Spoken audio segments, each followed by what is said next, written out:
اللہ رب ہے، رب کہتے ہیں پالنے والے کو، دینے والے کو، چھیننے والے کو۔ اس کی اسائنمنٹ ہے تمہارے پالنے کا بندوبست کرنا۔ اس کو اس کے کام یاد مت کرواؤ، اس سے معافی مانگو، اپنی غلطیوں کی توبہ کرو، معافی مانگو کہ یا اللہ ہم میں بے چینی ہے، بے صبریں ہیں۔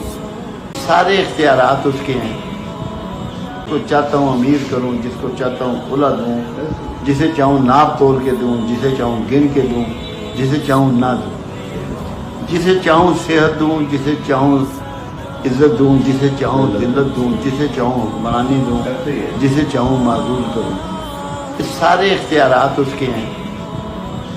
تم صرف یہ کہو کہ یا اللہ تو ہمیں اپنی ناراضگی سے محفوظ فرما۔